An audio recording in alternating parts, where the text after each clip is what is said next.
If you saw my last video where I revisited my first ever White Dwarf, firstly, thank you, and secondly, why? It was a video of a man reading a magazine. If you understandably did not watch it, then you missed me gushing over my nostalgia for 3rd edition 40k. That issue of White Dwarf heavily featured the 3rd edition Blood Angels Baal Predator, which remains one of my favourite ever 40k models. Now, there's a few 3rd edition 40k armies that I would someday like to collect, but since at the time of recording this video a lot of the Firstborn Marine kits are still available, I know they're not period correct, I am going to start off with an homage to my old Blood Angels army. This is a bit incongruous since I collected Blood Angels in 4th edition, not 3rd, but aesthetically they're very similar, so try not to think about this being a 3rd edition army based on a 4th edition army made with modern models too much. For some reason, I thought it would be interesting to go through the list writing process in real time. I had this crazy camera setup where I was recording 4 different video feeds, but when I came to review them all, they were both very boring and impossible to sync up, so I'll just give you the quick version. I want to use the things which I regard as quintessentially Blood Angels, which is how I made my army in 4th edition. This means Baal Predators, Assault Marines, Furioso Dreadnoughts, Chaplains, and of course, Death Company, of which a random number are generated for free at the start of the game, so not included in the list proper. In 4th edition, Assault Squads were troops choices, allowing you to take a fully jump packed equipped list, but since this is 3rd edition, I've had to include tactical squads for my minimum troops choices. I also had room for a Sanguinary Priest. If you really want to see the list, then pause here. I'm not 100% sure all the war gear options are legal, but it doesn't really matter. I'll probably never actually play a game with it, and even if I do, it'll be in a very casual setting. This list is not designed to be competitive before I start to get comments about the lack of Rhino Rush. I've written a 2,000 point army list, but I've also got some Assault veterans as well. I think people mostly play 1,500 point games of 3rd edition, and this will give me a couple of options to make different lists if I ever actually play it. This is a one and done deal. I'm never intending to expand upon this army. I'm often torn between 2 different methods of collecting an army, whether to buy and paint every unit as you go, or to just buy everything in one go and hope that you can maintain the enthusiasm in one big build process. I find both methods pretty demotivating for different reasons. The first one is just too slow and I don't see progress fast enough, and the second one is quite overwhelming. At least with the first method, you end up spending less money before you inevitably throw in the towel. Anyway, in this instance, I decided to buy the entire force in one go. This is for a couple of reasons. Firstly, I was a bit paranoid that some of the models might get discontinued. I'm filming this voiceover quite a long time after actually buying the models, and at the time some of them already seem to have been discontinued, and since even more of them have. The Predators in particular were quite challenging to track down, although I did score this period correct model on eBay that I'm really happy with. Secondly, I wanted to be able to mix and match parts from the different kits, and to really do that effectively I needed to have all the kits available on the sprue at the same time.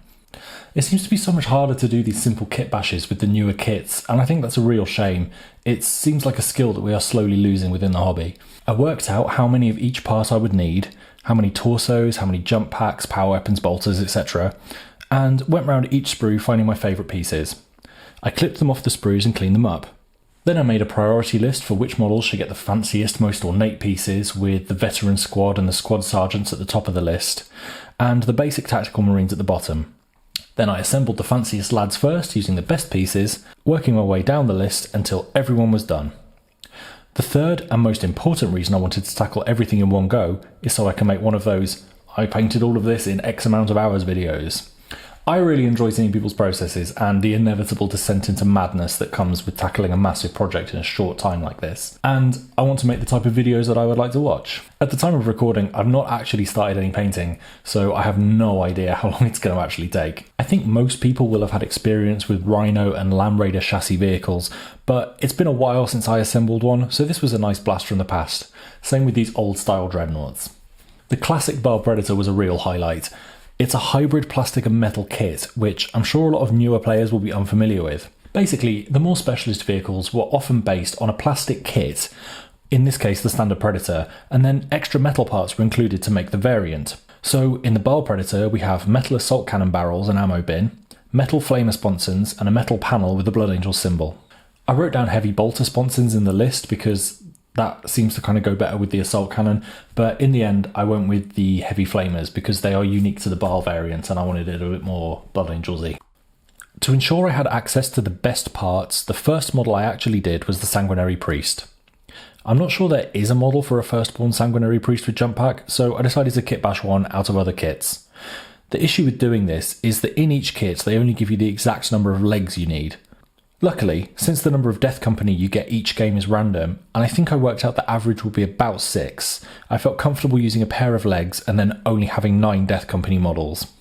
I used the jump pack from the Chaplain, legs from the Assault Veterans, I think the torso and head were from the Blood Angels upgrade sprue, and I had to do a bit of fiddling to get the ornate shoulder pads to fit, but I'm really pleased with how he's come out.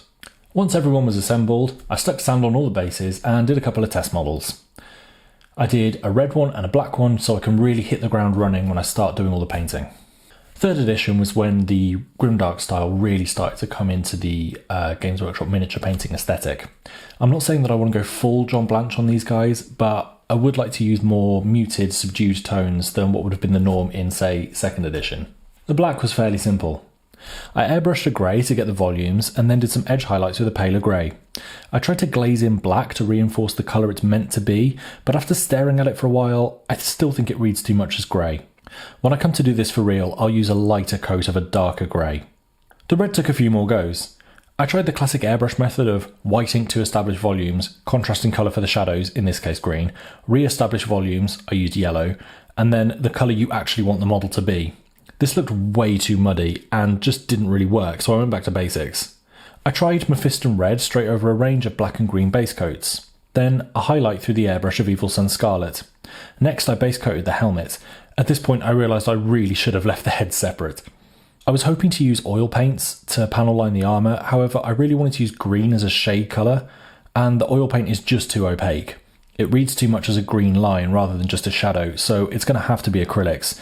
This is unfortunate as it will probably take much longer. I'm really not used to painting full armies like this, so at some point I will have to compromise speed over quality, but I still really wanted to use that green for the shadow. I just think it adds so much more interest to the models and really helps the red pop without you having to go too bright.